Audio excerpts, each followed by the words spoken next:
أعوذ بالله من الشيطان الرجيم بسم الله الرحمن الرحيم الحمد لله رب العالمين والصلاة والسلام على رسول الكريم وعلى آله وصحبه ومن استنى بسنته يوم الدين ربي اشرح لي صدري ويسر لي أمري واحلل عقدة من لساني يفقهوا قولي السلام عليكم ورحمة الله وبركاته.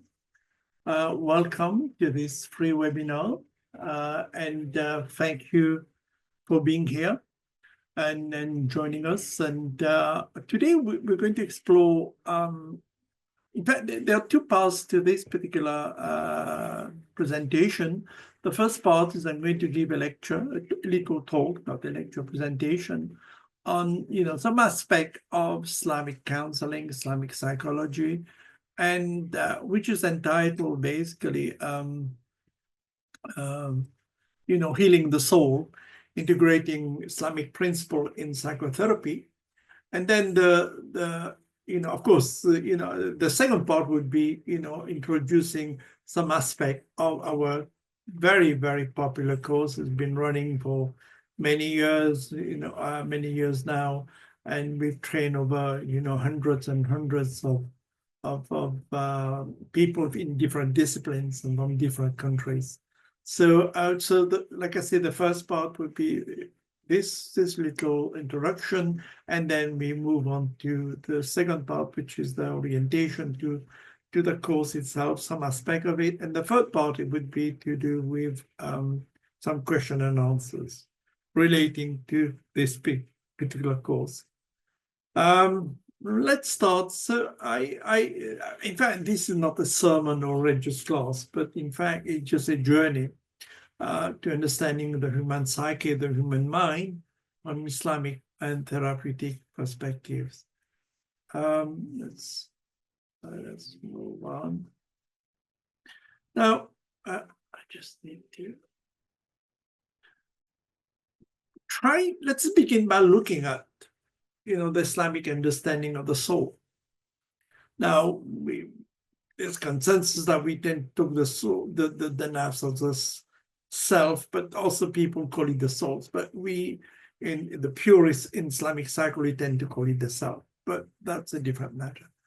Yeah. So in Islam, the nafs is the inner self. Yeah, the part that desires, that feels, that struggles, and also seek meaning, and even purpose in life.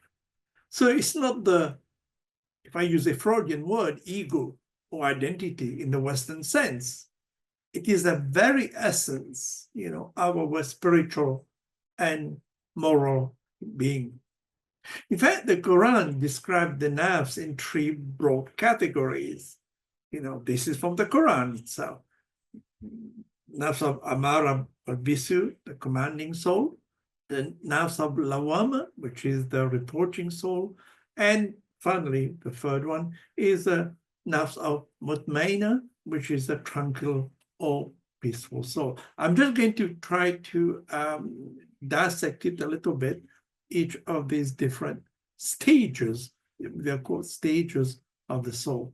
So first of all, we have nafs Amara. This is from Surah Yusuf, and interpretation of meaning. Indeed, the soul is a persistent enjoiner of evil, and that means, what does it mean?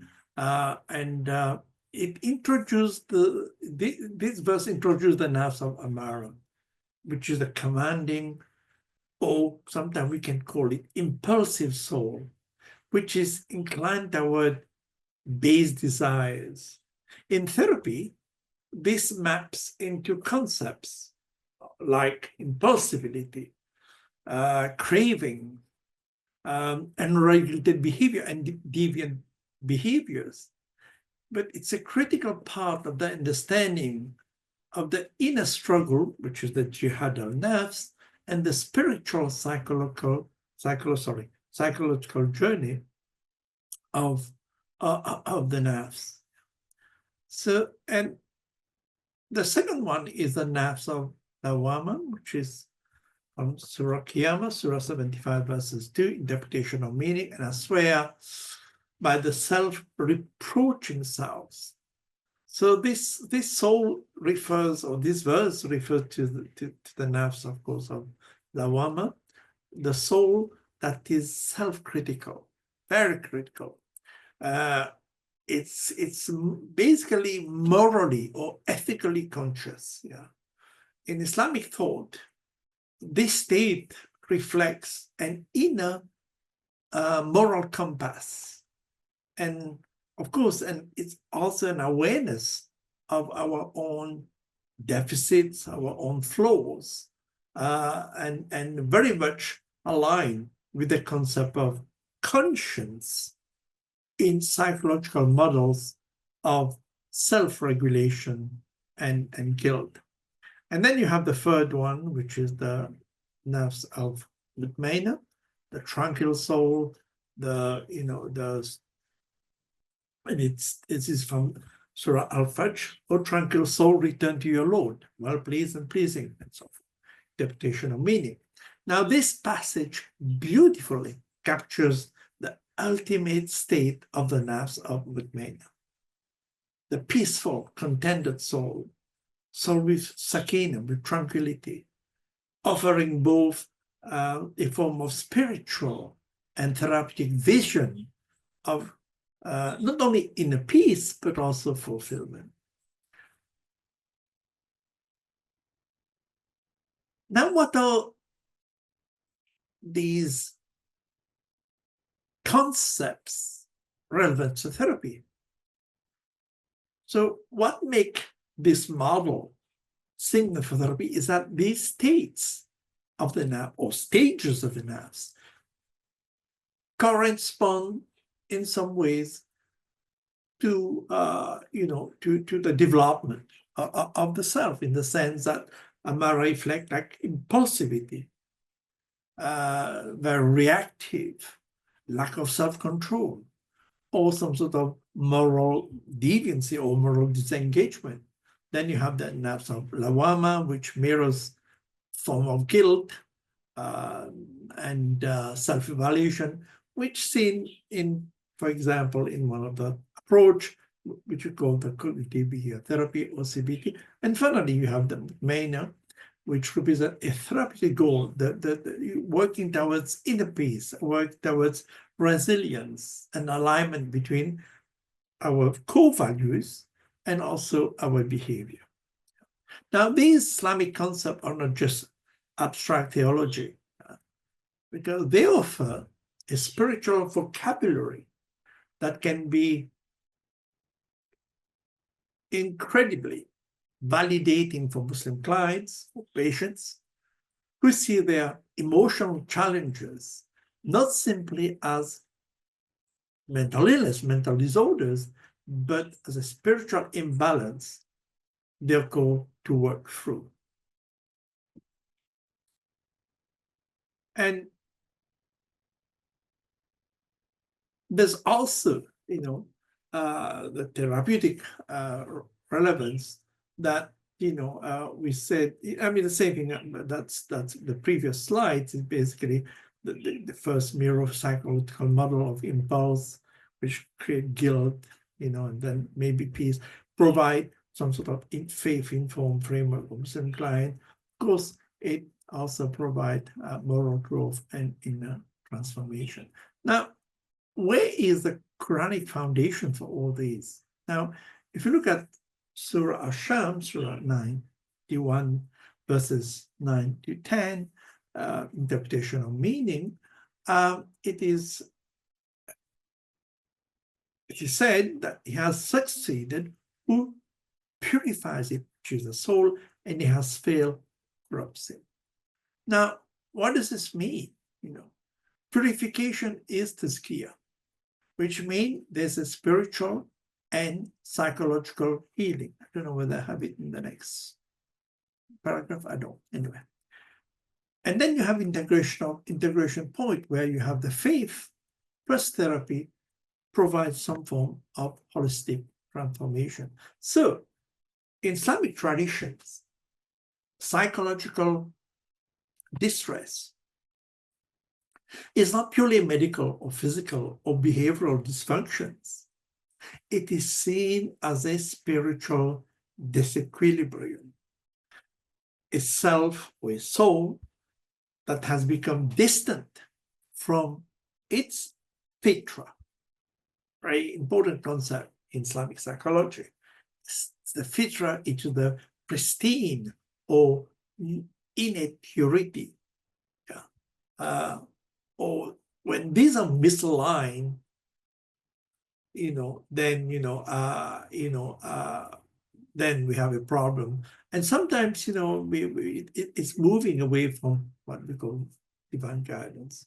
Now, this view empowers that the client not only seek treatment, but to pursue what is called holistic healing, where the mind, the heart, the qalb, which is the essence of being, and the soul, or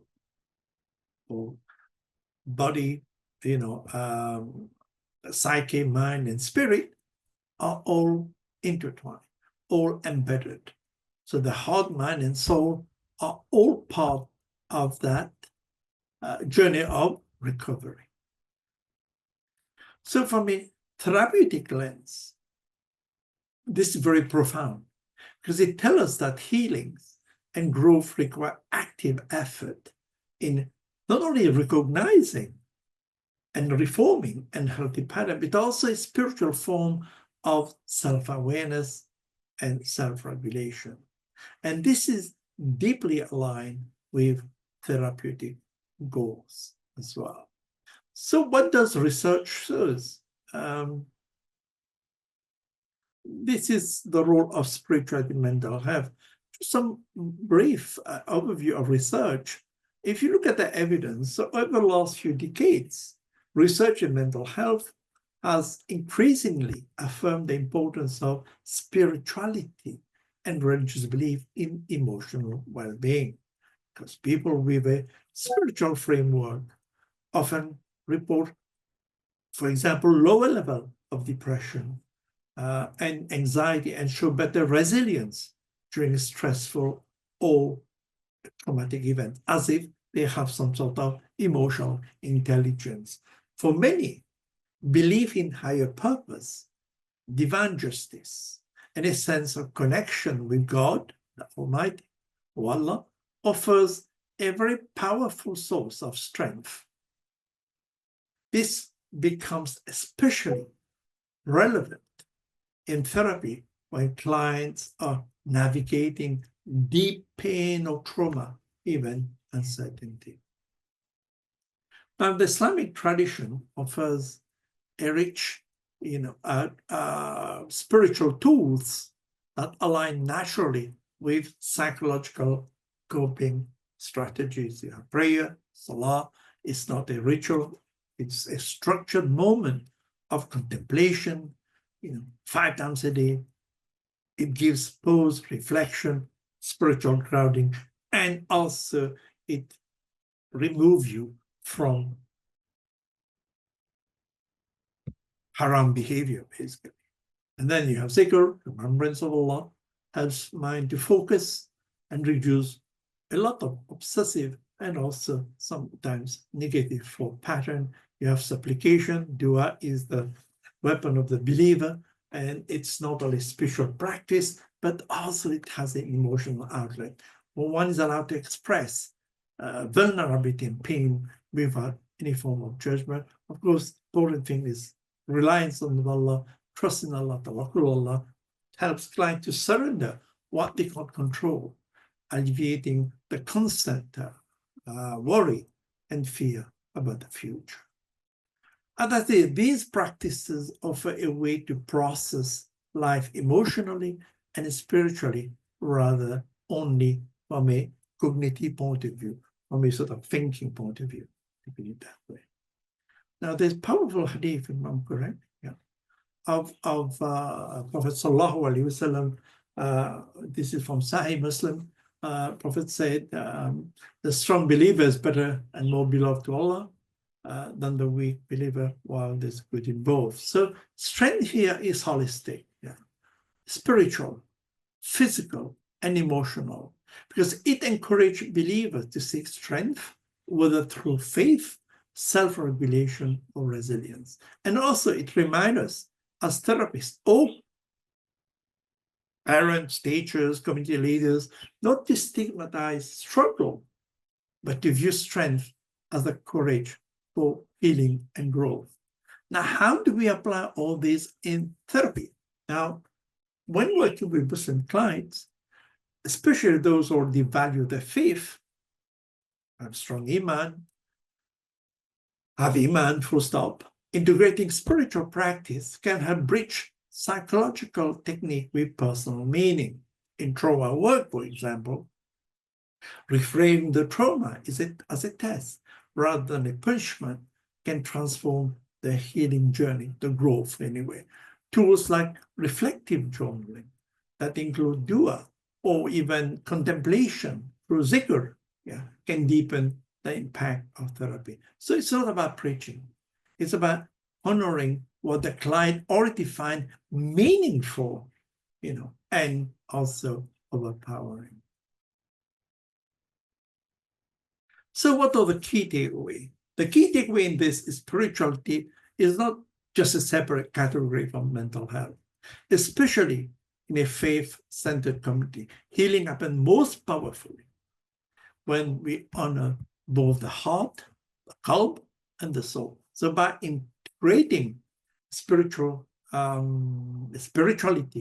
or spiritual perspectives, we not only deepen our therapeutic practice, but also validate the worldview, which is very important, the Islamic worldview of our client, making healing more personal, profound, and inshallah, lasting.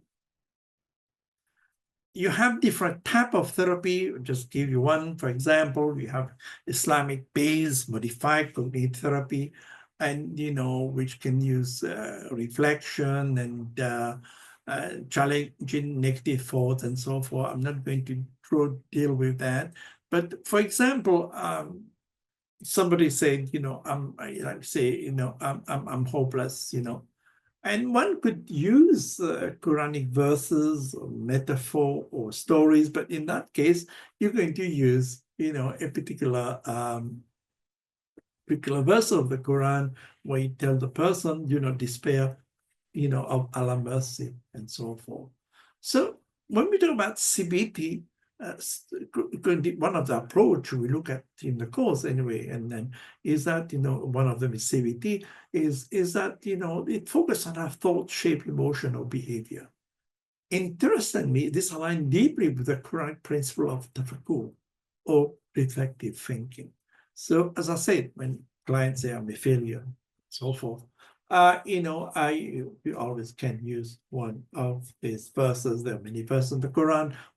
So this spiritual angle can enhance motivation for change, especially when clients view healing as part of the journey.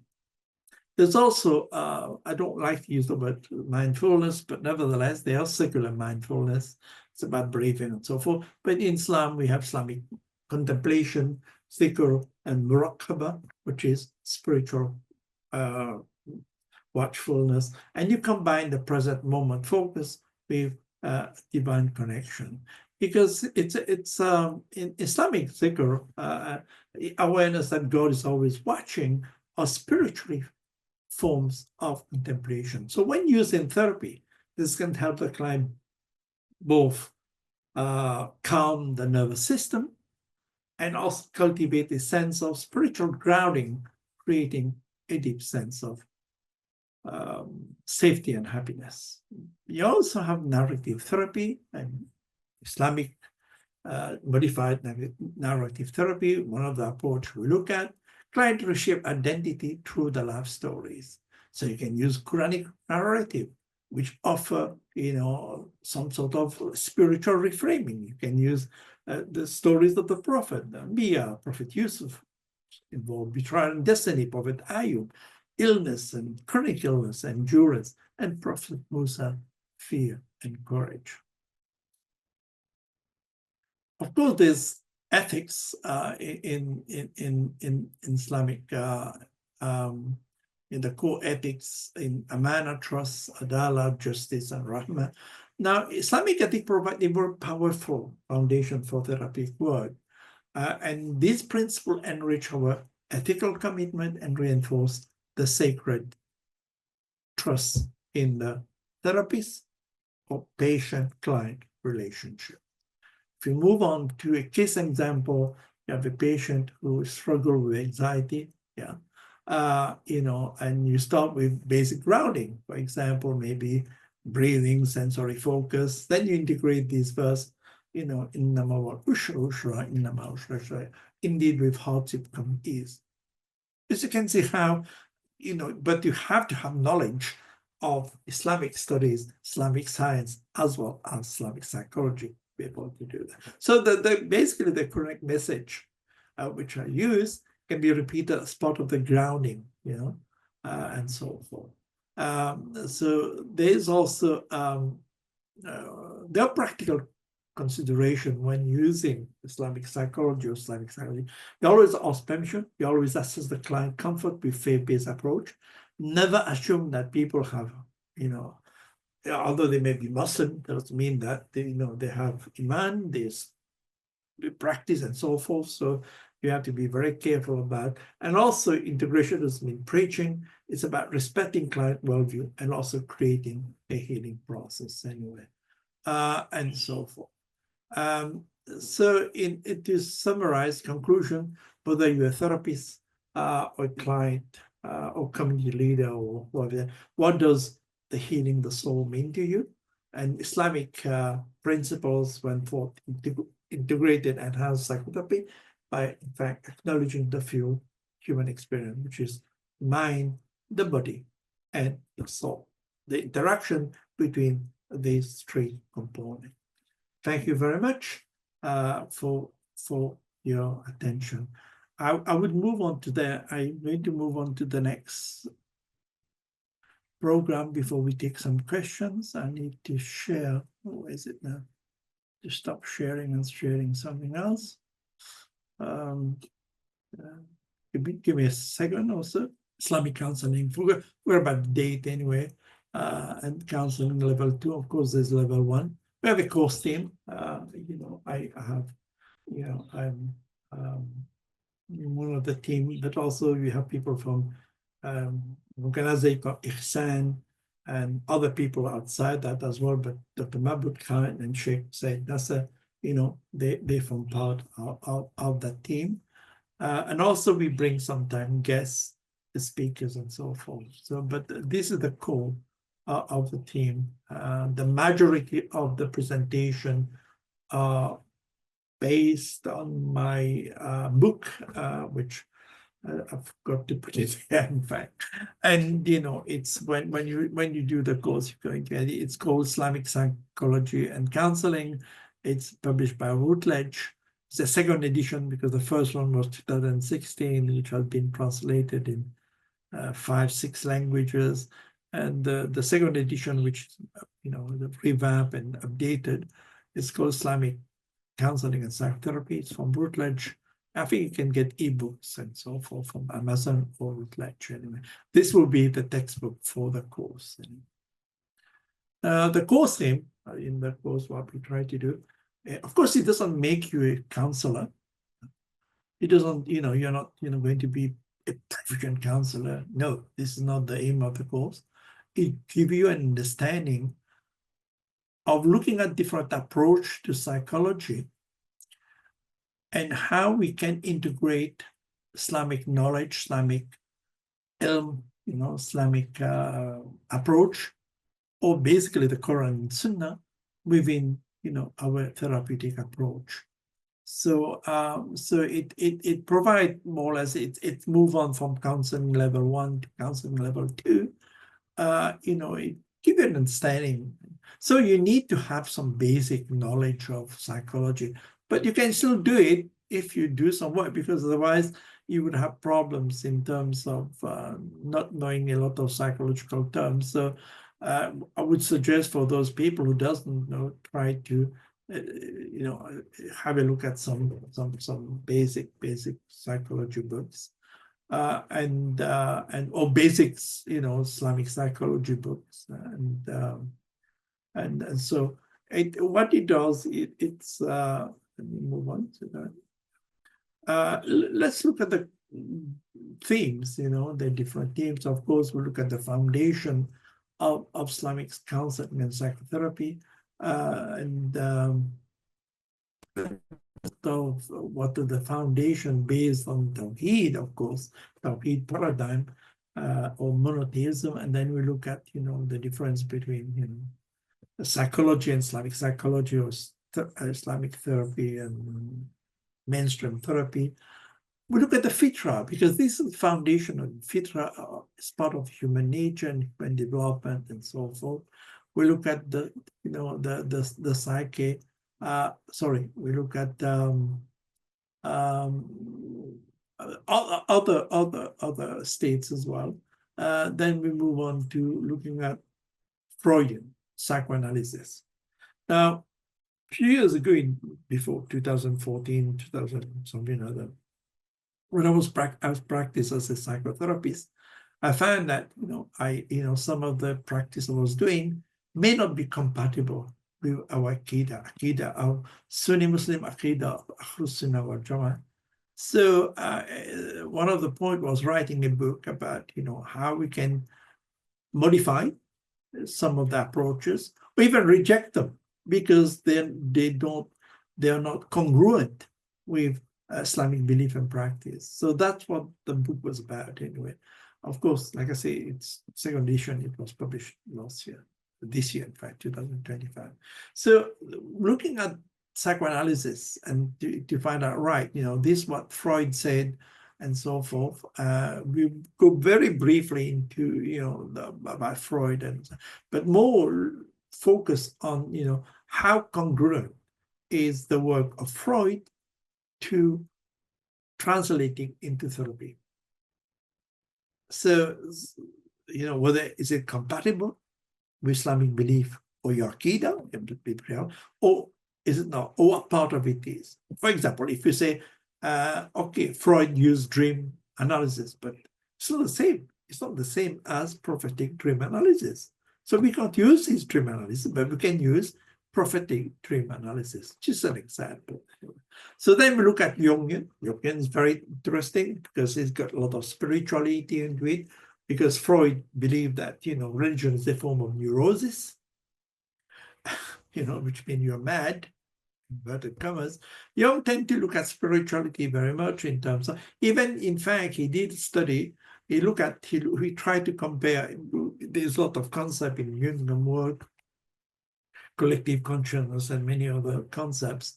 And he looked at, what interesting thing, although he was not a, it's not a theologian or, expert authority in Hadith or even, Quranic verses, tafsir, he looked at, Khidr and Moses and Musa alayhi salam, and look at, the relationship between them, and also look at Khidr from his Jungian point of view. That's interesting in itself. We look also at, humanistic therapy, mainly Rogerian therapy, and how humanistic therapy are congruent with Islamic belief and practice. One of the things we come across is to do with self-actualization, which means reaching your full potential. The question is that compatible with Islam? Islam, we don't believe in individualism, we believe in collectivism. Basically, the collective, the ummah, is more important than the individual. But I leave you to think about it. Then we move on to cognitive therapy, which tend to be very, very neutral in lots of ways in terms of nature of man as compared to the other three. Then, but of course, even that need to be modified. One of my colleagues who wrote a book, which is published by Routledge, part of the focus series on, Islamic modified cognitive therapy. Then we look at module 8, which we look at solution-focused therapy. And that's an interesting point because it does not look at problems, it does not look at issues, it does not look at your past history, but look at how do you deal with, how do you look at, we look at problems. We try to focus on the problem and try to find a solution to it, rather than going to history and regression and many other things. So that's also is neutral and can be used with a bit of modification.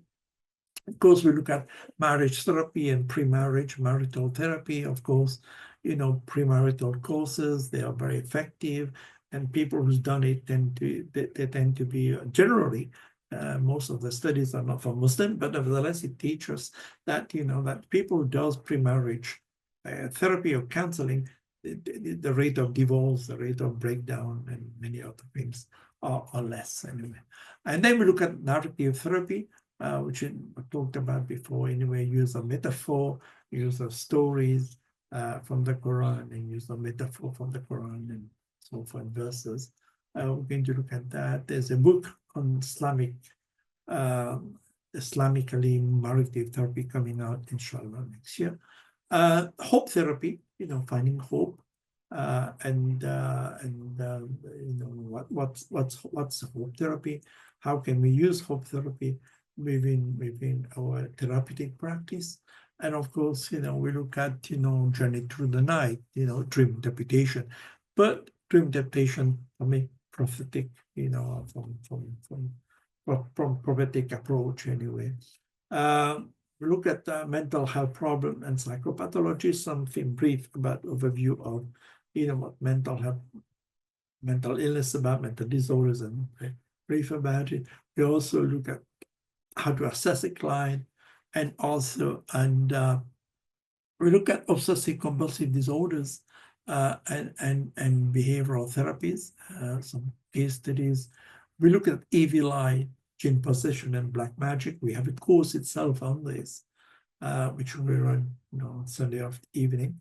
So that's also part of that. And module 16, then we move on to module, oops, where's 18? I missed something there. Anyway, it doesn't matter. We have case studies, presentation. We have some models of approach into Islamic psychotherapy. We have case studies. We have addiction. We have another things. I missed a slide somewhere. We have something on addiction as well, and also we use how to apply a particular model to look at addictive behavior, addiction itself. Of course, we have few case studies, and finally, we have future of Islamic models of psychotherapy and career in Islamic psychology and counseling. Okay, so these are sort of an overview of the course. How much time I have? Got plenty of time. It's good. Now you are going to have all these. We're going to have all these on the platform, and Al-Balag platform. If you go to albalag.org and stuff, and you type Islamic counseling level 2, you're going to have from straight Google. You have all the information. All what I've told you there, it's there. It's very comprehensive. It tells you everything about the course, the aim of the course, the learning outcome, the theme that I've just discussed about, the course theme, the exam, and different sort of the use of technology, and because all our courses are recorded, so if you miss one, you can always use it. So you have all the information on there, rather than me repeating everything, so you can go and read about it on the platform. It's very, very comprehensive, updated, and so forth. Now we will take some questions, and we have about 10-15 minutes. Okay. I won't be able to read all the chat, okay, because I don't know, and so I take question rather than catch up with the chat, because anyway, can you start? You can use your microphone. You're entitled to that. Or if you're shy and don't want this, you can always write your questions, okay, in the chat box, and type your message. But basically, I like to be able to say who they are, Yeah. What do they do, and also which country they are from, because that will give us the idea who we're talking to. Okay, thank you very much. Right, the problem is that those of you who have access to audio, I mean, kindly post your questions. I don't think we have access to audio. I don't know, I'm not sure. Is this course accredited? No. It doesn't accredit with anybody. It's a self-accredited institution. Why it's not accredited? That's a good question. Nobody's going to accept. Let me give you an example. If you follow some, say, program according to the British Association of Counselling and Psychotherapy in UK, or any other organization, you have to follow the program. Once you follow the program, your program is diluted. Yeah. So, you know, do you know any university that do Islamic psychology? Do you? Or do you know of any university or department institution that does Islamic psychotherapy? No, of course not. All over the world, even Islamic countries, they have problems. So no, it's not. Inshallah, you know, we're going to get. In fact, I can tell you, because it's transparent. We are working on a BA, yeah, BA Islamic Psychology, Islamic Counselling, which will be validated by university in the north of England. But you do the course, and then you have to do a full year with the university before you can. So your degree would be accredited by university. I think it's Markfield College, you know, in Leicester anyway. I think they work, I'm not too sure, but I think they work with either Leicester University or one of the universities there. So their course get accredited. We're going to get accredited through that way. But not just the course you do over a 4-year period, but also it's not just doing the course and then having slides. You have to do coursework. You have to pass exam. You have to do clinical supervision. You have to work with clients for so many hours, 120 hours, 150 hours. You know, then you'll be able to get. Then you'll be able to get, a degree which is accredited. I'm talking about UK there. Okay. So anyway, that's coming in the future. We're working on it, inshallah. We should probably launch it this year, inshallah, at the end of the year. Let me see what I've done. I've done bachelor in human development with specialization in development counseling. So can I join the lab? Oh, of course, yeah. Okay, yeah. I mean, it's open to everybody already. So if you have a basic knowledge of, yeah, you can. Of course, you can. There's no problem. When does the course start? Now you have to ask, I think in 2 weeks' time, if I'm correct, you have to ask the administration that, they tell you, but I think it's probably not long. Assalamu alaikum. Can I ask a question? Walaikum salam. Yeah, can you speak a bit louder? Just, yeah. Yeah, sure. So one might be an admin question, but I'll ask it here just in case. So with the level 1, the dates that were originally given, they got changed a couple of times, and it was hard to navigate other commitments. If we could just, in advance, please have our dates of when we have holidays and when we're in class, that would be very useful. And then the other one was in terms of what is it? You're talking about level 1 or level 2? I'm talking about level 2. If we can have the class. Oh yeah. I mean, they would give you once you get enrolled, they would give you all the holidays, because if you're going to start next week, it's coming anyway. Yeah. So it was the level. So I know this. No, they're going to give you all the details. I don't deal with administration, so I won't be able to tell you. But they'll give you all the date, the exam, everything else, and so that you can plan in advance anyway. I'm just I know yeah, sorry. I know there was some sort of, they wanted to, there was some overlap between, level 1 and level 2 and so forth. I think they have resolved that anyway. So any administrative matters, please, to do with timing, exam, I think the best information is from the administration. There are a few of them here today anyway, attending this Yeah, so I'm only mentioning because level 1 they then had Ramadan break and Yeah, exactly the same. It would be yeah. exactly the same. You would have summer holiday as well. You have summer holiday. You know, if you're Okay. going, if you're doing next week or 2 weeks time, they're going to have summer holiday as well. They have a break. And then It's in but terms of, I think, assignments, and I think in the on the website, I think it mentioned something about attending observations and things like that. I think that confused a few of the sisters. We just want well, yeah, it's it is there. I think to do is I think if you know if we can know in advance what we need to commit to in terms of assignments, observations, things like that, so we can make arrangements and we don't get of course. I agree with you. I agree with you. Yeah. It's fair. You know, like I say, I am not really directly involved with it. So because the course it's going to start soon.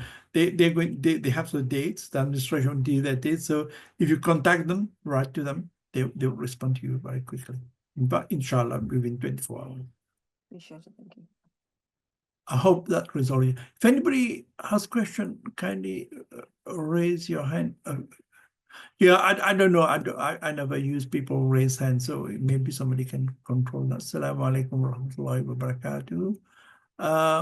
Attending today's webinar oriented in Islamic psychology tool? Yeah, your presence is a beautiful reminder that the Ummah is reviving the legacy of healing hearts. Yeah, of course. Yeah. But this movement been going on for years, and the awakening, which I call the Tajdeed, and it go back to colonization and post-independence, and then you have Islamization of knowledge, and then and so forth, and all this part of that process. And alhamdulillah, we're going back to the Quran and Sunnah, which is very important. Okay, I'm trying to this goes idea for those who have completed level 1. Of course, different and have a background in psychology. Yes, yeah. I mean, that helps. I mean, you can do it without it, but it's because a lot of terminology we can't explain every. I mean, people do 3-4 years in psychology degree, basically, or even counseling or psychotherapy, 3 or 4 years. So we cannot explain every single words. We try to, but some people have difficulties anyway. Just sorry, I can't see very well, so I'll try to see what. Oh, there's a start. Am I correct?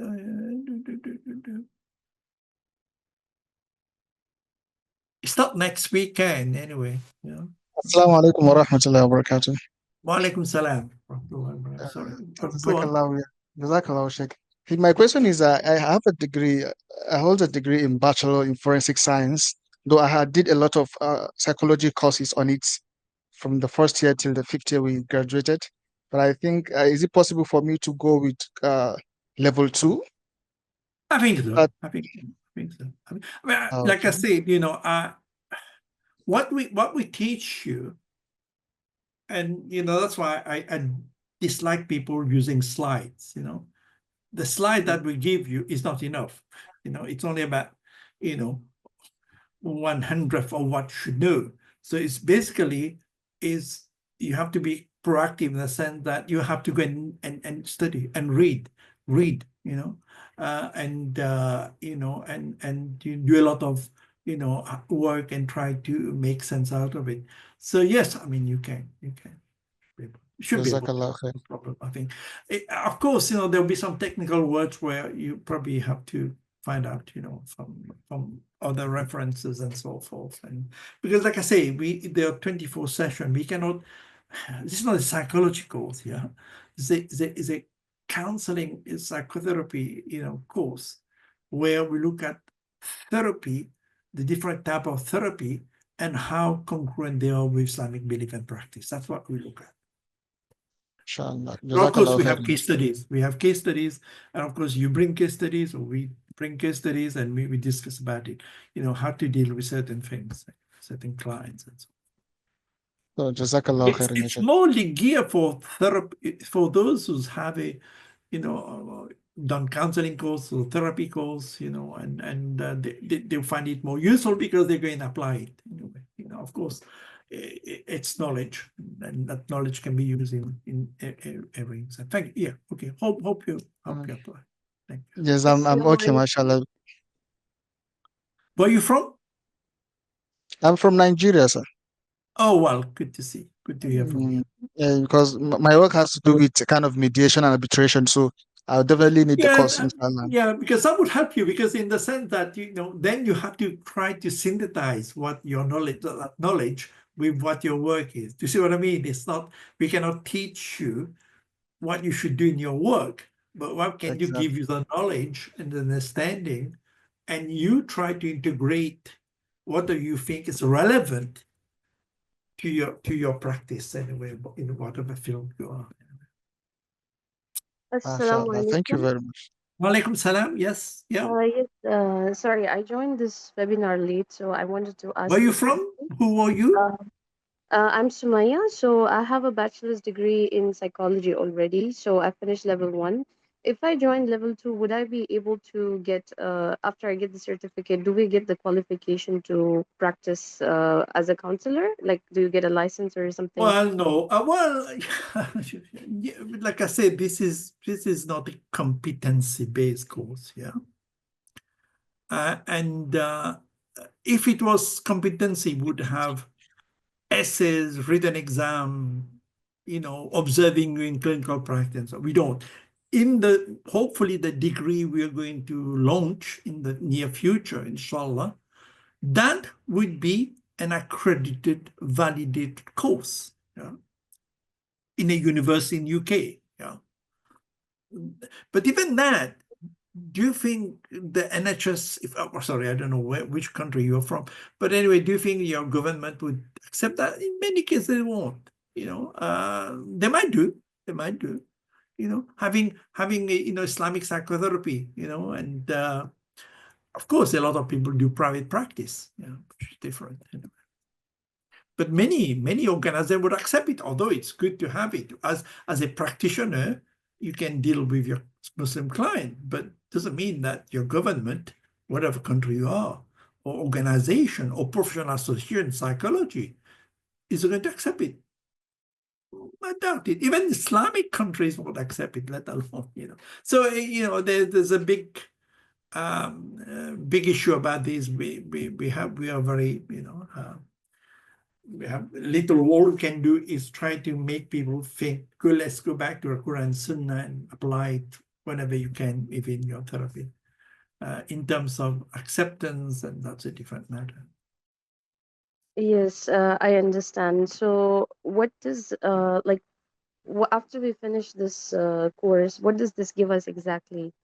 Like, You get the certificate of, you know, that you have attended the course, and that, you know, you have covered that, and, you know, and I think there are some other requirement, and like I say, the administration will tell you, clarify these with you more, and you know, but we can't assess you on competence. If I was going to assess you on competence, then I have to see how you deal with patient. This is what I mean. You need to do so many hours of, you know, but in your certificate, if you're a therapist already and you're working as a therapist, and could give you some sort of, you know, additional sort of on the certificate. You know. okay, yes, it makes sense. Jazakallah khair. I like, in fact, you know, I like people to write their own certificate, you know, because I know it's a very strange view.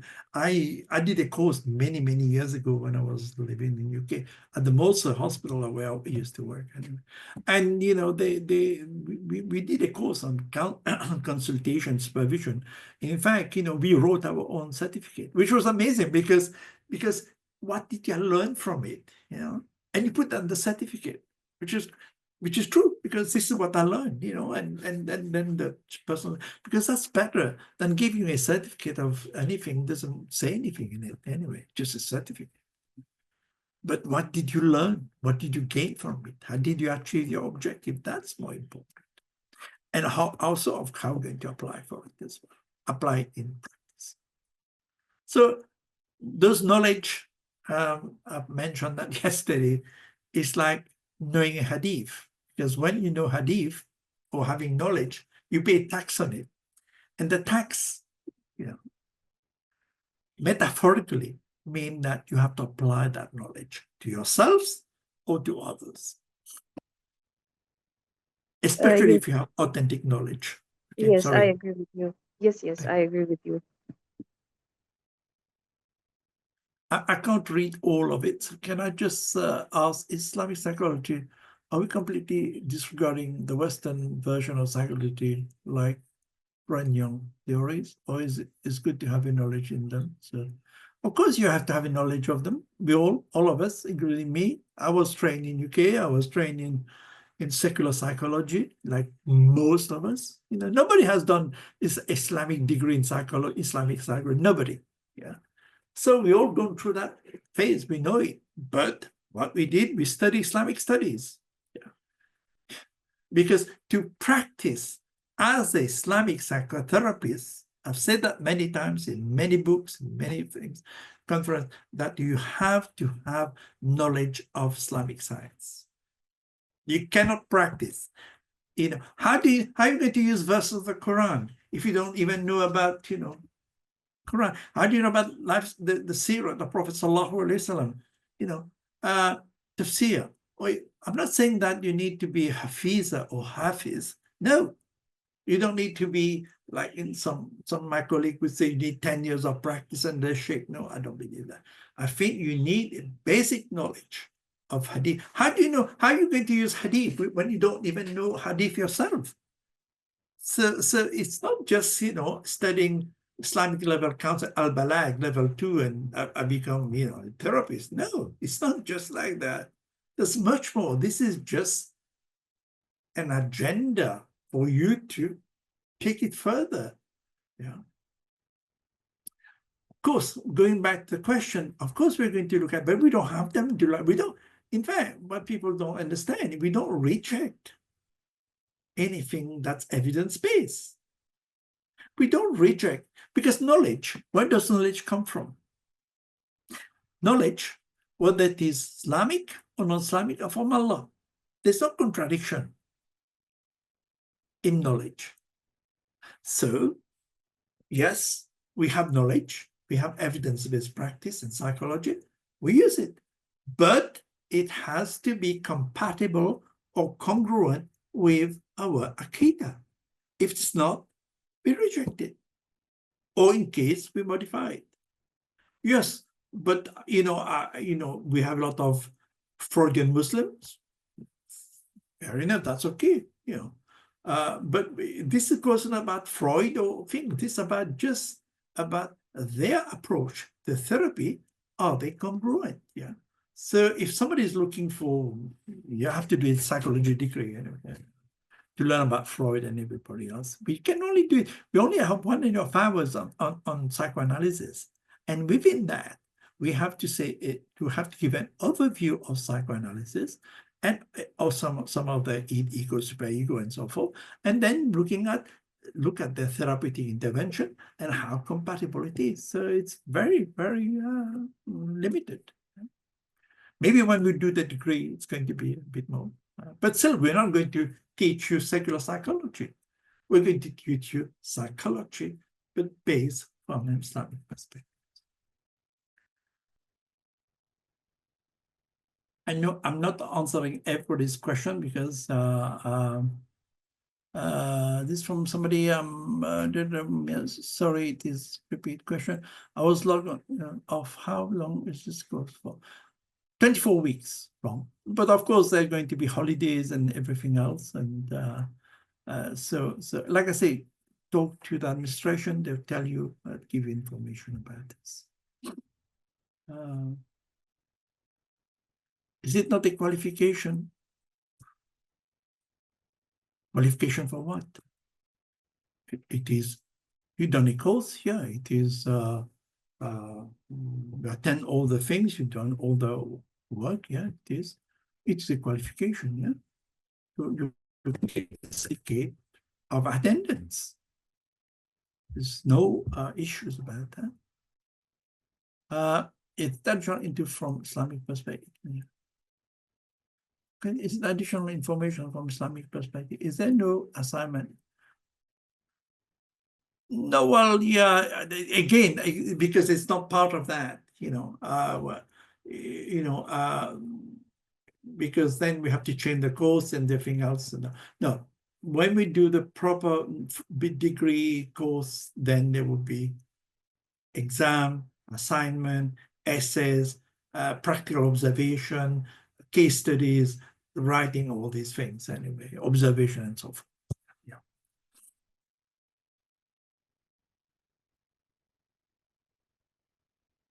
Level 3. Yeah, I'm working on level 3, but what I want to do with level 3 is you can take it, it could be the degree, but also I want to do another level 3, which to do with clinical application of what we learn from level 2.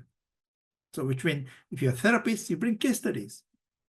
We're going to have clinical supervision. That's what it is. Yes. Yeah. We don't have it at the moment. We don't have level 3 system. Yeah, okay. But we're working on it. Like I say, for me, level 2 would be clinical application of level 2. Clinical application, which means it's all based on clinical studies and also what we call clinical supervision. Those who are in therapy would know what that means. What what's the time anyway? I'm teaching in about half an hour.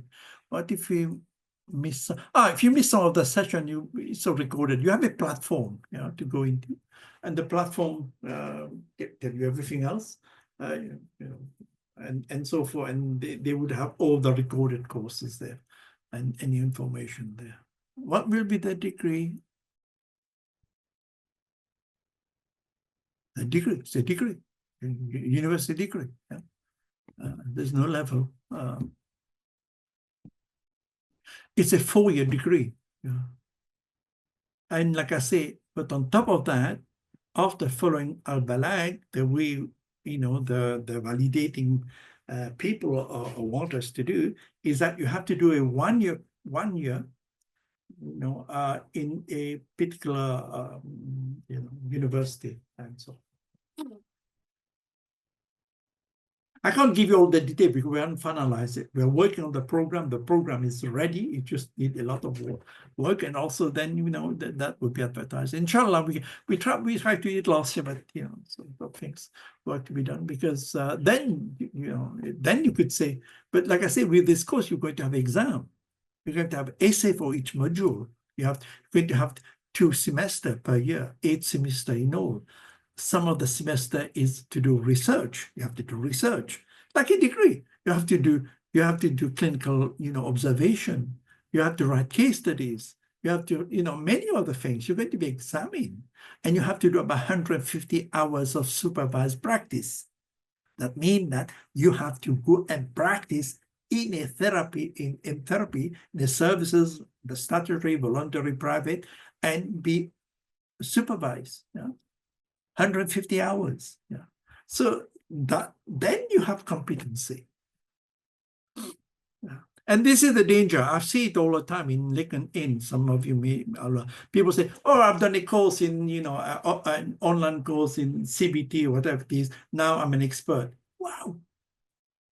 Online course. Some of them are not, a reputed firm, and institution. And, but people do claim, these things. Will that it could be, of course, it be a qualification. Like I said, it will be online. Yes, it would be, but the last year to get the accreditation with a UK, United Kingdom university, you have to do a year in that institution. Okay. We will update you. No, don't worry. We'll update you. When you expect to start the degree, inshallah, at the end of the year. Not the entire year, but I don't know, maybe we say September, I don't know. we're still working on it. Anyway. Are you allowed to tell us what's the title of the degree level program? No, I've already talked about it. It's a graduate course. It's like people do a degree in psychology. People do a degree in counseling psychology. It'll be the same. It'll be a degree in Islamic psychology, whatever we call it. Yeah, all session recorded. That's all done. Any more? I'll give you 5 more minutes and then I have to go. How many hours in a week are the classes scheduled? 1.5 hours, but you need about another 10 hours for your own self-directed learning. Yes, so would be good. Level 3. Yeah. I mean, 4 years I've been trying to do it. It's just time. We have expanded so quickly. Course duration 6 months. Session or once a week. So for anyway, there's the link. And like I say, if you go on the website, it's all there. Okay.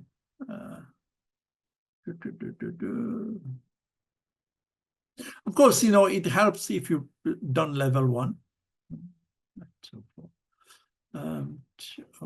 Are we able to take the course alongside? You can take as many courses as you want, yeah, of course. If there's a conflict of time, this is you watch your time, you can do it with the Alimia course, of course, yeah. Can you do, yeah, of course. Already mentioned. When you do placement, no one observe you.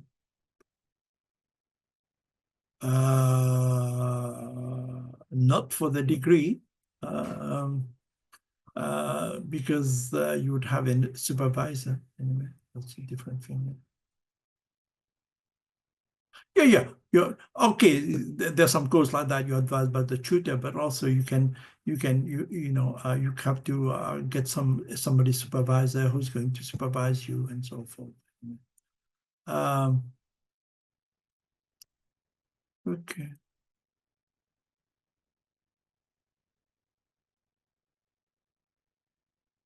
No, you can't be observed by the organization anyway. And we don't have that many personnel to do that.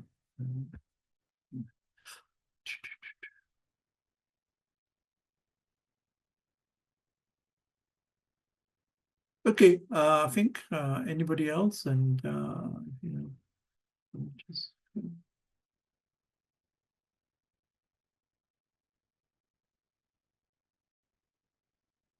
Like I say, there will be all sort of update. You're going to be informed if you're part of our email system, and you're going to be informed about all the development that's going on. There's a lot of courses created. There are so many courses I want to do as well. Anyway, okay, I'm doing a master's in clinical psychology from Bahrain. Yeah, I used to work around not far from there. Lahore, Islamic counseling course level 1, and I'm very much happy to be part of Islamic level counseling. Alhamdulillah. Oh, good. Yeah. So again, you're a clinical psychologist, so you have masters, diploma. Where I work in Lahore was a diploma in clinical psychology. Anyway, then you're a clinical psychologist. You're working mainly with majority Muslim patients in Pakistan, and then you can apply it. Your client, there's no problem. And in fact, it be easy, they to respond to it. Now, whether you do it in Punjabi or do it depends. But yeah. So you can see how it fit in with somebody who's already done some course in psychology and they're a therapist or a clinical psychologist. And then they top up. Basically, all of us, you have to do that. There's no courses that, I tried to start a degree in Pakistan Islamic psychology. We didn't call it Islamic psychology, we called it psychology. And of course, the project and class here or something like that. Anyway, but now we have in Indonesia, you can do PhD in Islamic psychology, and it's very well advanced. I mean, we have conference in Islamic psychology. Now, the other thing which a lot of people can define is you have to have basic knowledge of Islamic psychology, which we don't teach there. So it's about reading. I mean, I don't want to be embarrassed by one of my book, which is very popular. It's called Islamic Psychology, the Basic. It goes into the fitra, in the aql, the qalb, the Ru and and so forth, and the Tawhid paradigm and many other things, and give you a basic of it, because Islamic psychology is something different. Yeah? And so there's a lot of learning to do. Like I say, of course, we're going to talk about fitra. Somebody going to come and give a talk on the fitra and so forth. But you still have to do a lot of homework. Because for me, learning is not passive. Yeah. Don't expect, the slides that we send you, that we give you is enough. No, it's not enough. A lot of time, you need to check what I say. It may be my opinion. How do you know I'm right? So, be careful what I say. Don't write everything I say, because I can change my mind tomorrow. Imam Abu Hanifa or even Imam Shafi and many others, they change their mind. And so it reminds me that to learn authentic knowledge, you have to be proactive, you have to be active. It always reminds me of those people who month to seek for one hadith. Yeah. This is active learning. And if you seek knowledge, proper knowledge, Allah open a door of Jannah for you. Inshallah.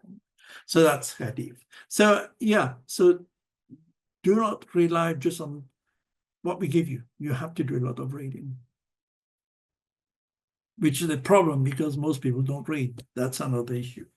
I talked about that yesterday in one of the courses on child development, that people don't use library.